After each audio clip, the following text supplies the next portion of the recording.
తాకట్లో ఉన్న మీ బంగారాన్ని విడిపించి ఆ రోజు ఆన్లైన్ రేటుకి కొంటాం. Sharma gold company. అలాగే తిరుమల తిరుపతి స్వామివారికి నెయ్యి సప్లై చేస్తున్నటువంటి నెయ్యి కంపెనీ, డైరీ కంపెనీలన్నిటికీ హెరిటేజ్ కంపెనీతో ఉన్నటువంటి అక్రమ సంబంధాల గురించి చర్చిద్దాము అని చెప్పి పట్టుబడుతుంటే 5 రోజులు తాత్సారం చేసి చేసి చేసి నిన్నటికి ఈరోజు అసెంబ్లీలో దాన్ని చర్చిద్దామని చెప్పని నిర్ణయం తీసుకుని చర్చిస్తూ 10 మంది శాసనసభ్యుల చేత రాజకీయాలు మాట్లాడిస్తూ, అసత్యాలు మాట్లాడిస్తూ, అరే కలియుగదయం వెంకటేశ్వర స్వామి గురించి కదా మనం ఈ అబద్ధాలు చెప్తున్నది, రాజకీయాలు ముడిపడి మాట్లాడుతున్నది అనేటువంటి భయం, వెరుపు కూడా లేకుండా ఎమ్మెల్యేలతో బరితెగించి మాట్లాడిచ్చి వారి తర్వాత వరుస క్రమంలో ఈ రాష్ట్రానికి ఉప ముఖ్యమంత్రిగా ఉన్నటువంటి పవన్ కళ్యాణ్ గారు, ఎవరయ్యా ఈ పవన్ కళ్యాణ్ గారు అంటే నారా చంద్రబాబు నాయుడు గారు ఒక రిపోర్ట్లో ఉన్నటువంటి అంశాల్ని తప్పుడుతనంగా జగన్మోహన్ రెడ్డి గారి మీద మతం అనేటువంటి ఆయుధాన్ని ప్రయోగించాలనే దుర్బుద్ధితో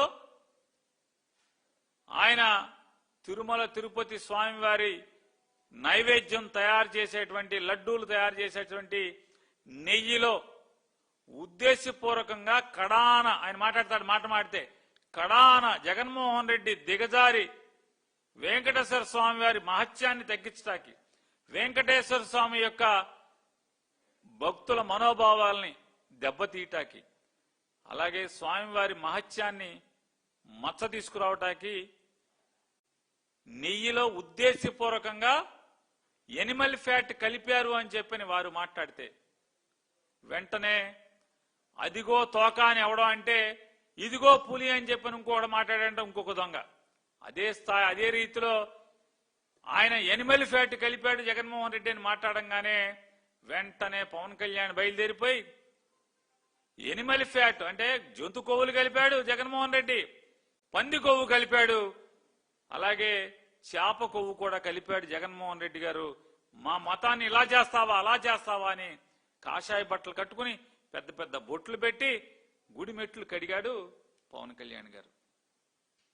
ఆ గుడిమెట్లు కడిగిన పవన్ కళ్యాణ్ గారు ఇవాళ అసెంబ్లీలో మాట్లాడతాడు, నేను ఈ రాష్ట్రం మాజీ ముఖ్యమంత్రి కొవ్వు కలిపాడని నేను అన్నగాని అలా ఎప్పుడు అనలేదు. నేను టీటీడీ బోర్డు సభ్యులు కలిపారు, ఇది టీటీడీ ఉద్యోగస్తులు కలిపారు, వాళ్ళని వెనకే సమర్థిస్తున్నటువంటి జగన్మోహన్ రెడ్డి గారు తప్పే కదా అని చెబుతూ మతం గురించి, మతం కోణం గురించి మాట్లాడతాడు. ఇవాళ మాట్లాడినటువంటి అసత్యాలు అంటే దేవుడు పేరు చెప్పి దేవుడు అంటే భయం లేకుండా బరితెగించి మాట్లాడేటువంటి ఇవాళ మాట్లాడిన భాష, అసత్యాలు, నిందలు. పవన్ కళ్యాణ్ గారు మీరేం మాట్లాడారు? జగన్మోహన్ రెడ్డి మా మతం నీకేం సంబంధం, నీ మతం వేరు మా మతం వేరు, మా దేవుడి ప్రసాదంలో నువ్వు పంది కొవ్వు కలుపుతావా, ఆ కొవ్వు కలుపుతావా, ఈ కొవ్వులు కలుపుతావా అని చెప్పి నారా లోకేష్ గారేమో పంది మాంసం కలిసిందని చెప్పి మాట్లాడతారు. ఇవాళ ఏం చెప్తున్నారు? ఇవాళ కూడా నిజంగా చూడండి ఎంత దురదృష్టం. ఏమనాలి? ఇది కలికాలం కాకపోతే, పోయే కాలం బుద్ధులు కాకపోతే, పెదప బుద్ధులు కాకపోతే ఈ రోజు కూడా మాట్లాడుతున్నారు. ఏమని? కల్తీ జరిగిందని మాట్లాడట్లా, ఈ రోజుకి కొవ్వు ఉంది. 35వ పేజీలో చెప్పాడు. ఎవడ మావయ్య చెప్పింది 35వ పేజీలో. ఏ మావయ్య చెప్పాడు 35వ పేజీలో? ఇలా 35వ పేజీలో ఇలా అభియోగాలు వచ్చినాయి అని చెప్పని నెరేట్ చేశాడు సిబిఐ. ఇవాళ 35వ పేజీలో చెప్తున్నారు. దాని తర్వాత పేజీలో మీ సిగ్గులేనితనాన్ని కడిగట్టుగా సిబిఐ క్లియర్ కట్ గా రాస్తే కూడా, అంటే పామోలిన్ అవశేషాలు ఉన్నటువంటి ఆయిల్ కలిపారు దీంట్లో, కల్తీ జరిగిందని చెప్పని రాస్తే, మరి మొన్నేమో అపవిత్రం అపచారం అన్నారు, ఇప్పుడేమో కల్తీ అంటున్నారు. ఆయన ఇక పవన్ కళ్యాణ్ గారు తంతు అట్లా ఉంటే ఇక మామూలుగా బరితెగించిన ముత్తైదు నారా చంద్రబాబు నాయుడు గారు మాట్లాడతాడు. 2019 నుంచి 24 దాకా చాలా సార్లు ఆవేదన పడ్డాంట ఆయన. ఎందుకు ఆవేదన పడ్డాడు? అధికారం పోయిందని ఆవేదన పడ్డావా? నీకన్నా చిన్నోడు 4 పదులు కుర్రాడు రాజకీయాల్లో మీకు కుక్క చావు చూపించాడనా? దేనికైనా అడుగుతున్నాను. దేనికి? మీ జీవితంలో ఇంత ఘోర పరాజయాన్ని ఎప్పుడు చూడనటువంటి పరిస్థితులు మీకు కల్పించాడనా? దేనికి ఆవేదన పడ్డారు? రాష్ట్రంలో ఆలయాలపై దాడులు జరుగుతున్నాయి అని చెప్పని, రామతీర్థంలో స్వామివారి తలను తీశారు అని చెప్పని ఆయన బాధ కలిగిందంట.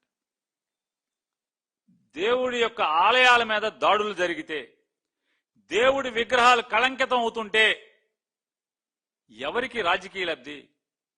జగన్మోహన్ రెడ్డి గారికి రాజకీయ లబ్ధి వస్తుందా అని అడుగుతున్నాను. అంటే ఆయన ముఖ్యమంత్రిగా ఉండగా ఆలయాల మీద దాడులు జరుగుతుంటే, పవిత్రమైన విగ్రహాలు ధ్వంసం అవుతుంటే ఎవరికి రాజకీయ లబ్ధి? జగన్ గారికి వస్తుందా? చెప్పండి, మీరు లాజిక్ చెప్పండి. ఎవరైనా రాజకీయ లబ్ధి వస్తుందా జగన్ గారికి? ఎందుకు జగన్మోహన్ రెడ్డి గారి విగ్రహాలు దేవుళ్ల మీద గుళ్ళ మీద ఎందుకు దాడులు చేయిస్తాడు? ఏ రాజకీయ నాయకుడికైనా ఏ పని చేసినా, ఒక పథకం ఇచ్చినా, ఒక నిర్ణయం తీసుకున్నా, ఒక జీవో ఇచ్చినా ఏ రాజకీయ నాయకుడైనా దేనికి చేస్తాడు? తనున్న పార్టీకి రాజకీయ లబ్ధి కోసం, తన యశస్సు పెరగటం కోసం, ప్రజల్లో తన కీర్తి పెరగటం కోసం, తద్వారా మరొకసారి ఎన్నిక కావాలి తిరిగి అని చెప్పని కీర్తికాంక్షతో కదా ఏ రాజకీయ నాయకుడైనా ఏ పాలకుడైనా నిర్ణయాలు తీసుకునేది.